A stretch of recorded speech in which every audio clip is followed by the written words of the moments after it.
অধিকার কোনো দয়ার দান নয়, অধিকার হচ্ছে অর্জনের বিষয়। বাংলাদেশের গার্মেন্টস রপ্তানিতে বাংলাদেশ পৃথিবীর দ্বিতীয়, কিন্তু মজুরি প্রাপ্তির দিক থেকে পৃথিবীর সর্বনিম্ন মজুরি পায় বাংলাদেশের শ্রমিকরা। হারবার্ট স্পেন্সারের একটা দারুণ কথা আছে, গণতান্ত্রিক অধিকার খুব গুরুত্বপূর্ণ, এটা ঠিক, ভোটাধিকারও খুব গুরুত্বপূর্ণ, কিন্তু কেউ যদি ভোট দিয়ে নিজের অধিকারের বিরুদ্ধেই কাউকে দাঁড় করিয়ে দেয় তাহলে তাকে আধুনিক দাসের চাইতে বড় কিছু বলা যায় না। মানে আমরা ভোট দিয়ে এমন একজনকে ক্ষমতায় বসালাম যে সে নিজেই আমার ক্ষমতা হরণ করে নিচ্ছে। ফলে আমরা আমাদের এখানে ভোটের মধ্য দিয়ে আমরা আমাদের অধিকার কেড়ে নেওয়ার দায়িত্ব দিচ্ছি কাউকে। এই ধরনের ভোটাধিকারও কিন্তু আমাদের মানবাধিকার হরণ করছে।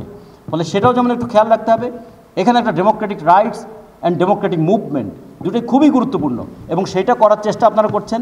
যে আলোচনা হচ্ছে গণতন্ত্রের পূর্ব শর্ত কি, দুটো জিনিস আছে, একটা হলো ফিলোসফিক্যাল টলারেন্স, আরেকটা হলো মানুষের right two elect or select. মানে আমি একটা কথা বললে সেটা আপনি শুনবেন, আপনি কোনো কথা বললে আমি একটু শুনবো। অনেক আগে ভলতেয়ার এই কথা বলেছেন যে তোমার কথা আমি নাও মানতে পারি, কিন্তু তোমার কথার অধিকারের জন্য, তোমার কথা বলার অধিকারের জন্য প্রয়োজনে আমি জীবন দেবো। কারণ মানুষ যদি কথাই বলতে না পারে তার বেদনা কী আর তার স্বপ্ন কী কোনোটাই তো আমি বুঝতে পারবো না। বেদনা বুঝতে না পারলে বেদনা উপশম করতে পারবো না, আর স্বপ্ন বুঝতে না পারলে স্বপ্নের জন্য সংগ্রাম করতে পারবো না। ফলে এই কথা বলার অধিকার, এটা হচ্ছে সব বড় একটা অধিকার। এই অধিকার হরণ করার জন্য কত ধরনের কালাকানুন যে আমাদের এখানে আছে, এবং সর্বশেষ আমরা ডিজিটাল সিকিউরিটি অ্যাক্ট এবং সাইবার সিকিউরিটি অ্যাক্টের মতো দেখেছি। যে কারণে একসময় বলা হয়েছিল সব অধিকারের শেষ পর্যন্ত রক্ষা কবচ কে হবে? আইন তো তৈরি করবে পার্লামেন্ট, অধিকারের রক্ষা কবচ কে হবে? অধিকারের রক্ষা কবচ শেষ পর্যন্ত দেবে বিচারালয়। কিন্তু আমাদের বিচারালয়গুলোরও আমরা অধিকার ক্ষুণ্ণ হতে দেখেছি। ফলে আমরা সামগ্রিক অর্থে যদি দেখি, সব কি আমরা এই বেদনার এবং হতাশার কথা বললাম? সেটা না। বলিলে ভ্রাতৃনিন্দা, বলিলে নিজ দুঃখ ভ্রাতৃনিন্দা হয়, সেরকম না। এটা হচ্ছে আমাদের দুঃখের কথা। আমাদের খাদ্যের অধিকার নাই, আমাদের কর্ম অধিকার নাই, আমাদের মর্যাদা নিয়ে বাঁচার অধিকার নাই।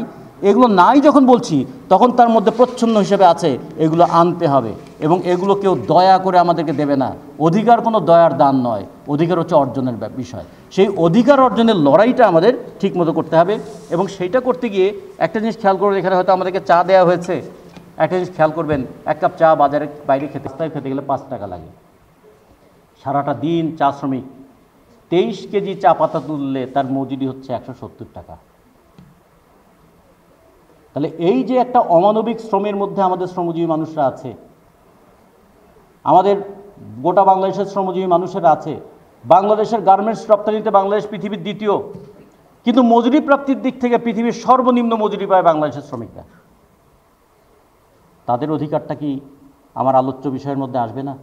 ফলে আপনারা আমাকে ডেকেছিলেন, ধন্যবাদ জানাই আপনাদেরকে এই জন্য যে একজন শ্রম অধিকার সংগঠক হিসাবে অনেকগুলো প্রোগ্রামে আমার আইএলওর সঙ্গে যুক্ত থেকে ইন্টারন্যাশনাল অর্গানাইজেশনগুলোতে যাওয়ার ইয়েটা হয়েছে। আইটিসি নামে একটা প্রতিষ্ঠান আছে, ইন্টারন্যাশনাল ট্রেনিং সেন্টার, ইটালির তুরিনে। আমি 3টা বিষয়ে ওখানে আমি এতে গিয়েছিলাম, এবং সেখানে তারা মানবাধিকারের যে বিরাট ব্রড অ্যাসপেক্টস এবং মানবাধিকার হিউম্যান রাইটসের সঙ্গে বলছে না, labour right is an essential and integral part of human right. যদি শ্রমিকের অধিকার না থাকে তাহলে মানবাধিকারও প্রতিষ্ঠিত হবে না। ঠিক তেমনি নারীর অধিকার যদি প্রতিষ্ঠিত না হয় তাহলে মানবাধিকার সেখানে প্রতিষ্ঠিত হচ্ছে বলা যাবে না।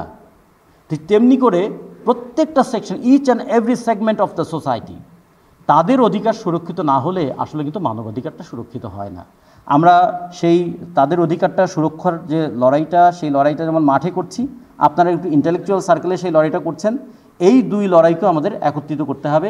যেমন করে প্রকৃতিটাকে আমরা রক্ষা করতে চাই, প্রকৃতির একজন অংশ হিসেবে আমিও সুরক্ষিত থাকতে চাই, ঠিক তেমনি সমাজটাকেও রক্ষা করতে চাই, সমাজের একজন অংশ হিসেবে আমিও সুরক্ষিত থাকতে চাই। এবং আমরা একই সাথে হাতে হাত মিলে চলব।